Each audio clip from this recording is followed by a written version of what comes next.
Boleh kata saya ni adalah seorang tool guy. Saya tak sangka minat kepada hand tools ni saya merebak sampai kepada vacuum cleaner. Sebab sebelum ni saya hanya fikir vacuum cleaner tu kerja dia simple je, provide suction and that's it. Tapi saya silap.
Dyson memang terkenal dengan harga yang sangat mahal. Persoalan dia adalah dia mahal sebab brand semata-mata ataupun sebab memang dia sebuah vacuum yang sangat baik.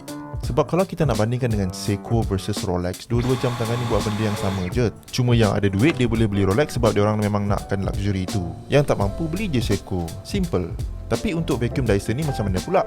Jawapan dia adalah yes, bagi saya vacuum Dyson ni memang adalah jenama vacuum yang memang sangat bagus dari segi cleaning performance.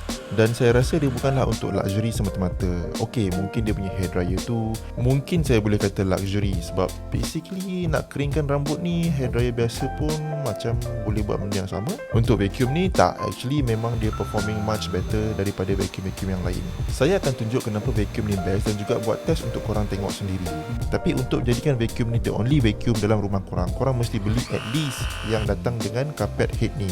Tak kisahlah beli V8, V10, V11, V12 ataupun V15, tak kira yang mana satu tapi mesti ada carpet head. Biasanya variant ni dipanggil absolute.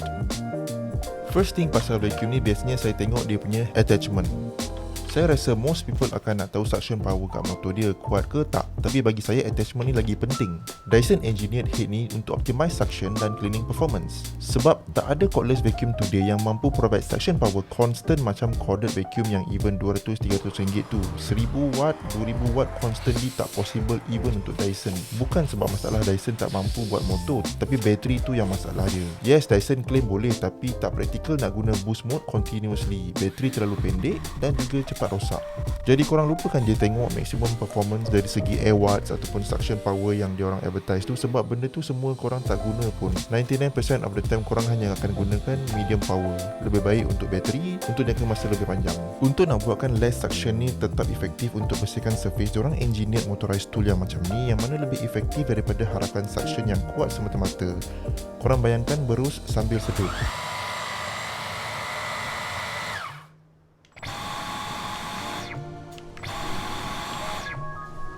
Jom kita tengok motor bar ni. Head ni adalah multi-surface. Brush merah ni untuk carpet, carbon bristle ni untuk hard floor. Bila dia berpusing, korang boleh dengar dia buat kerja.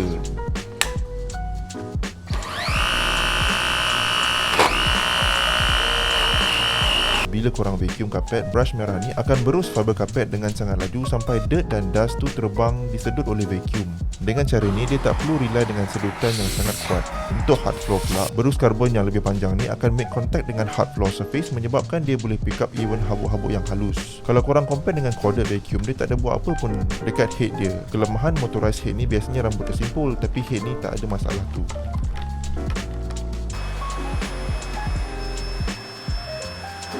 Dekat sini saya akan buat test di mana saya vacuum dua carpet yang sama sebelah menyebelah. Yang pertama, saya akan vacuum menggunakan corded vacuum.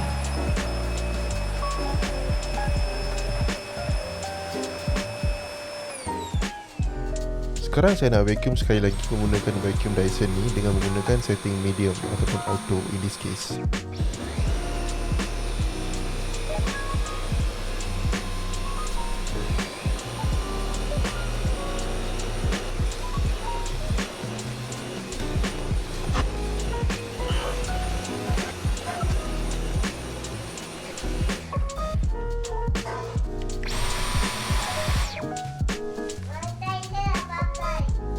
Kat sini korang tengok nombor yang paling kiri tu ada 3,200,000. Itulah partikel yang paling halus yang dapat didetect oleh mesin vacuum ni. Sekarang kita dah reset particle count tu dengan cabut bateri, dan sekarang kita akan vacuum pula kapet yang kedua.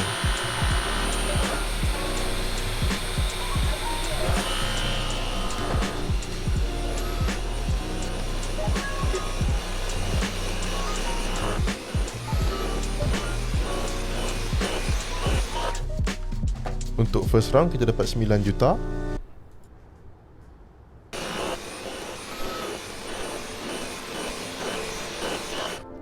Untuk second round kita dapat 1.9 juta. Ini bermakna berbanding dengan second round yang kita buat selepas vacuum corded Panasonic tu dapat hasil 3 juta.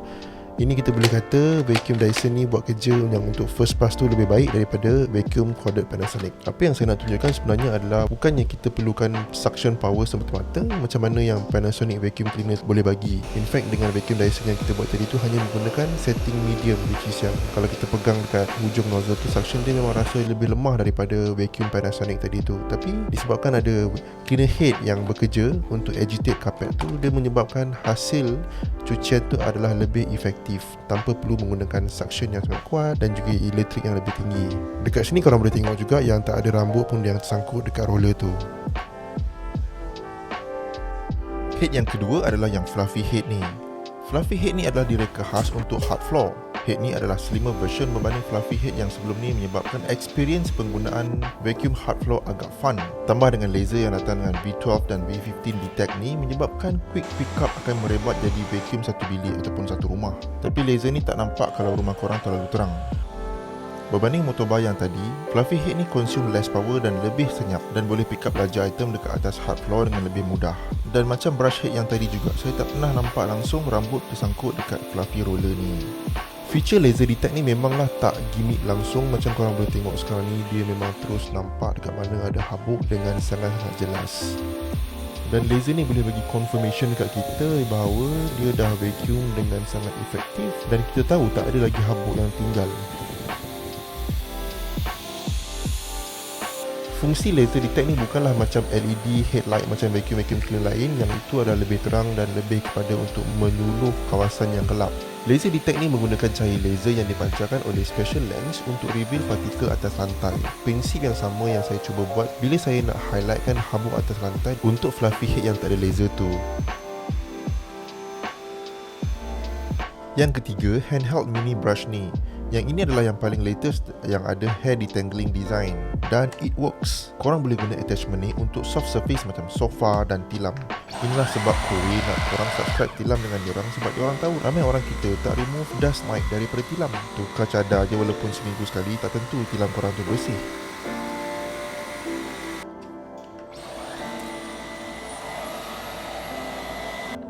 Sekarang jom kita tengok hasil vacuum sofa tadi tu. Saya nak asingkan kandungan bin utama dan cyclone discharge chamber ni. Kalau korang nak tahu kenapa ada discharge chamber dalam bin ni, korang tengok video saya satu lagi, saya letak link dalam video description berkenaan cyclone technology. Korang tengok sendiri sofa yang nampak taklah kotor sangat, tapi thanks to motorized tool ni, dia vibrate sofa tu sampai terkeluar semua habuk-habuk ni. Thanks to effective cyclone filtration ni juga. Kalau tak, korang akan kena spend lebih banyak masa untuk cuci filter vacuum korang pula. Jadi inilah 3 motorized tool daripada Dyson. Design yang baik akan menghasilkan cleaning yang efektif dan efisien. Selain daripada motorized tool, bergantung kepada variant yang korang beli, korang akan dapat juga non-motorized attachment macam ni. Kalau tak ada, korang boleh je beli online. Search je Dyson vacuum attachment. Ni attachment favorite saya, perfect untuk buat car interior detailing.